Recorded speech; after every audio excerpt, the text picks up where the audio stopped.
Hello guys, welcome back to our channel college twitter. मैं आप सभी का दोस्त शौर्य सिंघल और आज हम अपनी इस वीडियो में पढ़ेंगे the role of advertising in service sector. Service sector में एडवर्टाइजमेंट का क्या रोल होता है, हम इस वीडियो में वो समझेंगे। ठीक है, तो स्टार्ट करते हैं। तो अभी हम इसके रोल से स्टार्ट कर देते हैं। इसके काफी सारे रोल्स हैं और आप इसके काफी सारे रोल अपना अपना बना के भी लिख सकते हैं। पहला रोल है आपका स्प्रेडिंग अवेयरनेस। स्प्रेडिंग अवेयरनेस का मतलब क्या होता है? अगर कोई कंपनी न्यू सर्विस लॉन्च करती है तो बिना प्रमोशन के, बिना एडवर्टाइजमेंट के, बिना मार्केटिंग के क्या वो कस्टमर को पता लगेगा कि हाँ, ये कंपनी ने ये प्रोडक्ट लॉन्च किया है या फिर ये इस कंपनी ने ये सर्विस लॉन्च किया है? नहीं पता लगेगा। सो एडवर्टाइजमेंट क्या करता है, वो अवेयरनेस को बढ़ाता है मार्केट में कि हाँ, इस कंपनी ने ये प्रोडक्ट लॉन्च किया है। ठीक है, one of the important role of advertisement is to create awareness of the product और service such as brand name and price. इससे क्या होता है, जो कस्टमर्स हैं, हमने क्या देख किया, हमने अपने कस्टमर को टारगेट कर लिया कि हम मिडिल क्लास को चूज करेंगे। हमने मार्केटिंग किया, उसमें क्या बोला भाई, इसका प्राइस 100 to 200 है और इसमें जो क्वालिटी है आपको इस तरीके की क्वालिटी मिलेगी, एग्जाम्पल ले लो आप कुछ भी, और ये सर्विस इस टाइम पे प्रोवाइड करी जाएगी। तो जो हमारी टारगेट ऑडियंस है वो उससे अट्रैक्ट होगी। क्यों? क्योंकि वो उनके प्राइस पे, वो उनकी इनकम के हिसाब से है। ठीक है, नेक्स्ट है आपका the awareness of the product और service can be created through highlighting the unique feature of the brand. इससे क्या होता है, इसका मतलब क्या है कि जब आप कोई एडवर्टीजमेंट करते हो किसी भी कंपनी का, आप बस एक पॉजिटिव साइड दिखाते हो। ठीक है, जिससे कि कस्टमर ज्यादा से ज्यादा अट्रैक्ट हो आपकी कंपनी के लिए। This is all about spreading awareness. बस कंपनी के बारे में नॉलेज प्रोवाइड करना कि हाँ, ये कंपनी ने ये वाला प्रोडक्ट या फिर ये वाली सर्विस लॉन्च करी है। नेक्स्ट पॉइंट आता है आपका ब्रांड लॉयल्टी। ब्रांड लॉयल्टी क्या होता है? Advertisement help to develop brand loyalty. Brand loyalty result in repeat purchase. अब भी हमने क्या किया, हमने एडवर्टीजमेंट कर लिया, उसके बाद कस्टमर हमारे पास आया, कस्टमर को हमारी क्वालिटी, हमारी सर्विस अच्छी लगी, तो वो आगे क्या करेगा, वो बस हमसे ही आगे सर्विस लेगा। इसका मतलब क्या हो गया, वो हमारे लिए लॉयल बन गया। वो हमारे लिए लॉयल बन गया, इसका मतलब क्या हो गया कि वो बार बार हमसे रिपीट करेगा, रिपीट बिजनेस। ठीक है, favourable recommendation to other by existing customer. इसका मतलब क्या, अगर कस्टमर को क्वालिटी अच्छी लगी, उसको सर्विस देने का तरीका अच्छा लगा, उसको सर्विस पसंद आई, तो वो क्या करेगा, वो बाकी को भी बताएगा कि भाई आप यहाँ से सर्विस लो। ठीक है, ब्रांड लॉयल्टी से क्या होता है, जो कस्टमर होते हैं वो आपके मार्केटिंग में, वो एक एक तरीके से वो आपके प्रमोटर्स बन जाते हैं आपकी कंपनी के लिए। नेक्स्ट आता है आपका sales promotion, effective personal selling. ये आपको मैंने बता चुका हूँ बार बार कि बस ये एग्जांपल्स हैं। सेल्स प्रमोशन यहाँ पे इसके ब्रांड लॉयल्टी के अंदर सेल्स प्रमोशन, हमने अच्छी सेल करी, हमने अच्छे तरीके से उनको ग्रीट किया, उनको हमने क्वालिटी अच्छी करी। ये तरीके हैं एडवर्टीजमेंट करने के। Sales personal promotion, sales promotion, effective personal selling, timely and effective direct marketing. ये सब टेक्निक्स हैं कि आप एडवर्टीजमेंट कैसे करोगे। ठीक है, नेक्स्ट है पॉपुलराइजिंग ए ब्रांड। भाई अगर आपको फर्स्ट पॉइंट अगर आपको याद होगा, स्प्रेडिंग अवेयरनेस, आपने अवेयरनेस बढ़ा दी, और जो कस्टमर हैं उनको यहाँ पे प्रोडक्ट पसंद आया, देन आपकी जो आपका ब्रांड है वो ऑटोमेटिकली पॉपुलर हो जाएगा आपके टारगेट ऑडियंस में। Think of all popular brand you know such as coca cola and McDonald's. इसका मतलब ये क्या है, यहाँ पे आपके माइंड में, मैंने कोको कोला बोला, माइंड में आपके क्या आ गई भाई, ब्लैक कलर का जो भी आपको सॉफ्ट ड्रिंक होती है वो आ गई। अब कोको कोला से आपके मन में थम्स अप, पेप्सी भी आ गए होंगे। क्यों आए? क्योंकि वो पॉपुलर ब्रांड है उस पर्टिकुलर सेगमेंट में। ठीक है, these brands are where they are today because they utilise the phenomenon of advertisement well. उन्होंने अच्छे तरीके से एडवर्टाइज किया। आपने देखा होगा कि जब भी कोई बड़ी कंपनी, आप यहाँ पे एग्जांपल ले सकते हो बोट का, बोट में जो भी वो एडवर्टीजमेंट करता है, वो किसको लेता है, वो बड़े बड़े सेलिब्रिटी को लेता है जो कि ट्रेंडिंग में चल रहे हैं। ठीक है, उससे क्या होता है, जिनकी पॉपुलैरिटी ज्यादा है, कियारा एडवाणी, हार्दिक पांड्या, क्रिकेट में हार्दिक पांड्या, और आपका जो जितने भी फेमस सेलिब्रिटी हैं वो उस ब्रांड की मार्केटिंग करते हैं। तो जो टारगेट ऑडियंस है, जिनको हार्दिक पांड्या, कियारा एडवाणी पसंद है, वो सब बोर्ड के बारे में जानते हैं। क्यों जानते हैं? क्योंकि उन्होंने मार्केटिंग इस तरीके से करी है। ठीक है, इसका मतलब है क्या है कि आप जब एक एड बार बार देखते हो तो आपके माइंड में वो स्टिक हो जाता है, आप उस एड को इजीली ग्रैप्स कर पाते हो कि हाँ, ये इस कंपनी का एड है, ये कंपनी ये सेल करती है। ठीक है, इस कंपनी जो भी वो सर्विस प्रोवाइड कर रही है उसका XYZ प्राइस है। तो ये ब्रांड को पॉपुलर करने में हेल्प करता है।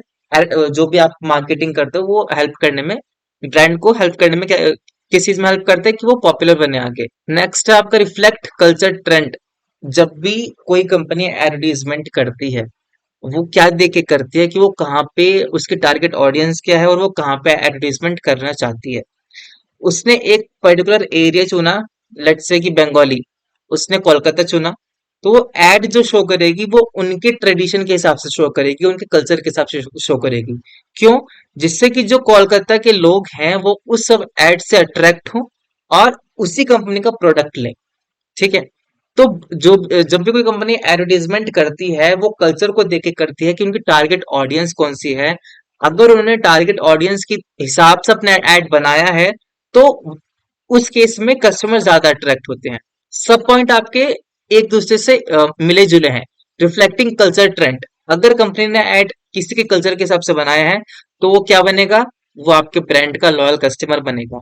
उससे क्या होगी, आपकी कंपनी की अवेयरनेस बढ़ेगी। उससे क्या होगा, आपको ब्रांड पॉपुलर होगा। ठीक है। नेक्स्ट है कंपनी इमेज। कंपनी इमेज या फिर स्प्रेड अवेयरनेस, ब्रांड लॉयल्टी, आपको आप सब सिमिलर हैं कि अगर आप एडवर्टीजमेंट करते हो, कस्टमर आपको जानता है, कस्टमर आपका नाम जानता है, कस्टमर कौन कौन, कस्टमर आप जो कंपनी सेल करती है उस कंपनी के प्रोडक्ट को जानता है। ठीक है, तो आपकी इमेज बढ़ती है। Many marketers understand that there is had no effect on consumer, but they also do affect the way which they viewed by distributor and retailer. एक बात ये भी होती है कि भाई जो कंपनी प्रोडक्ट बना रही है उसका सर्विस कोई दूसरी कंपनी देती है। अगर दूसरी कंपनी ने अपना सर्विस अच्छी नहीं दी तो ब्रांड लॉयल्टी किसकी घटेगी, ब्रांड इमेज किसकी घटेगी, उस कंपनी की जिस कंपनी ने प्रोडक्ट बनाया है। Sales people do not want to sell product that they have never heard. Brand image, advertisement क्या हेल्प करता है, ब्रांड इमेज को बढ़ाने में हेल्प करता है। अगर एडवर्टीजमेंट नहीं हुआ और आपने किसी सेल्स पर्सन को भी हायर किया कि आप इसको सेल करिए, तो वो नहीं करेंगे। क्यों नहीं कर पाएंगे? वो नहीं कर पाएंगे, वो कर सकते हैं लेकिन वो क्यों नहीं कर पाएंगे, क्योंकि कंपनी का नाम फेमस नहीं है। ठीक है। नेक्स्ट आता है मास कम्युनिकेशन। भाई मास कम्युनिकेशन, आप इजीली एक बड़े टारगेट, बड़े क्वांटिटी ऑफ कस्टमर को आप टारगेट कर सकते हो। क्वांटिटी ऑफ कस्टमर से आप बार में एक बार में आप उन तक पहुंच सकते हो। ठीक है। कैसे पहुंच सकते हो, आपने ऐड बनाया, वर्ड आपका आजकल यूट्यूब पे, सोशल मीडिया पे, टेलीविजन पे शो हो रहा है। ठीक है। तो आपने एक टाइम पर बहुत बड़ा लार्ज ऑडियंस आपने देख लिया और लार्ज ऑडियंस आपको एक बार में जानना स्टार्ट कर दिया। मास कम्युनिकेशन एक एडवर्टीजमेंट और मार्केटिंग एक इतना बड़ा तरीका है ज्यादा से ज्यादा कस्टमर पहुंचने का। कैसे पहुंचते हैं वो, क्योंकि ज्यादा से ज्यादा कस्टमर आजकल क्या करते हैं, सोशल मीडिया यूज करते हैं। तो अगर कोई पर्टिकुलर एड उनको बार बार दिखाया जाएगा तो ऑटोमेटिकली उनके माइंड में छप जाएगा कि यार ये एड इस ब्रांड का है। ठीक है।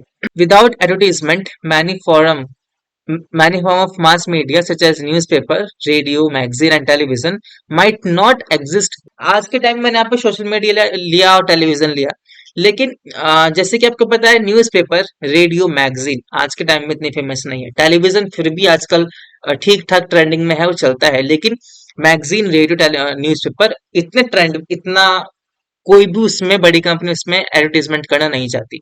ठीक है। तो आज के टाइम में क्या चल रहा है, advertising positively impact society because it help maintain mass communication media, make them less expensive for the public. आप सोशल मीडिया के थ्रू एडवर्टीजमेंट कर सकते हो जो कि रिलेटिवली चीप होती है थोड़ी सी। ठीक है। मास कम्युनिकेशन आपको बस बड़े ऑडियंस से बात करना है एक बार में। कौन हेल्प करता है, एडवर्टाइजमेंट इसमें हेल्प करता है। नेक्स्ट आता है इनकरेज परचेजिंग। भाई आपने अपना एड इतना ज्यादा चला दिया कि कस्टमर के माइंड में आ गया कि यार एक ना एक बार तो इसको परचेज करके मुझको देखना ही है कि प्रोडक्ट आखिर है क्या, या फिर सर्विस ये कैसे प्रोवाइड कर रहे हैं। तो इससे क्या होता है, अगर आप बार बार एड दिखाते हो तो कस्टमर के माइंड में वो बैठ जाता है कि यार एक बार तो इसकी सर्विस मुझे यूज करनी है। That's it. ठीक है। इनकरेज परचेजिंग, आप परचेज करने के लिए इनकरेज कर रहे हो किसी भी कस्टमर को, फोर्स कर रहे हो एक तरीके से। उनके माइंड में क्या है, यार इतना बार ऐड आ रहा है तो एक बार यूज करके देख लेते हैं उनकी सर्विस। ठीक है, लाइक दैट। नेक्स्ट है value of service. Value of service का मतलब क्या है, यहाँ पे जो भी एडवर्टीजमेंट आप करते हो आप उसमें नेगेटिव चीज नहीं दिखाते। ये हर एक कंपनी का है। हर एक कंपनी के प्रोडक्ट या फिर सर्विसेज की कोई एडवांटेज होती है, कोई डिसएडवांटेज होती है, लेकिन हम क्या शो करते हैं? हम एडवांटेज शो करते हैं। सो द एडवर्टाइजिंग प्रोडक्ट और service are not always the best in the market, but जो भी एडवर्टीजमेंट है वो क्या हेल्प करती है? Increase value of the product और service by showing the positive image of the product और service which is turn into convincing customer to buy. हमारे प्रोडक्ट की नेगेटिव चीजें भी हैं और पॉजिटिव चीजें भी हैं। हमने क्या एडवर्टीज हमने क्या मार्केटिंग किया? पॉजिटिव चीज हमने मार्केट किया, हमने उसको प्रमोशन किया। कस्टमर क्या देखेगा? बस पॉजिटिव साइड देखेगा, और उस पॉजिटिव साइड को देखते देखते वो कन्विंस हो जाएगा कि हाँ, मुझको इसको परचेज करना है। For an example, mobile phone were first considered as necessity, but nowadays the cell phone can with number of features which make them mode of convenience of for the customer। हर एक phone की अपनी एक disadvantage होती है, हर एक phone की अपनी एक एडवांटेज होती है, लेकिन जब हम प्रमोशन करते हैं तो हम बस पॉजिटिव चीज दिखाते हैं, ठीक है, जिससे कि कस्टमर कन्विंस हो जाता है उस प्रोडक्ट को बाय करने के लिए। ठीक है, हमने बोला कि भाई हमारे पास इंडिया में सबसे बड़ी सर्विस क्या कहते हैं, सर्विस सेक्टर है। ठीक है, अगर आपका फोन खराब होता है, हमारे पास सबसे बड़ी सर्विस कंपनी है, तो आप कन्विंस हो जाओगे कि हाँ, अगर प्रोडक्ट खराब भी हुआ तो सबसे ज्यादा तो इनके पास एक ऐसा बड़ा मेजर एडवांटेज है सर्विस का कि वो सर्विस अच्छे प्रोवाइड कराते हैं।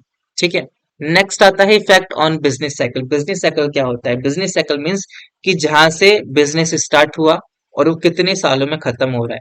ठीक है, तो अगर आप अपना ब्रांड का मार्केटिंग नहीं करोगे, प्रमोशन नहीं करोगे, तो आपकी बिजनेस लाइफ साइकिल आपकी छोटी होगी। अगर आप अपने ब्रांड की मार्केटिंग करोगे, प्रमोशन करोगे, तो आपकी बिजनेस लाइफ साइकिल बड़ी होगी। At the end, advertisement affect the business life cycle of the company. तो यही था आपका रोल ऑफ एडवर्टीजमेंट। ठीक है, अगर आपको कोई भी डाउट आता है तो प्लीज कमेंट बॉक्स में डालें, मैं उसको सॉल्व कर दूंगा। और अगर वीडियो पसंद आई तो प्लीज इस वीडियो को लाइक करें और अपने फ्रेंड्स को में जरूर शेयर करें।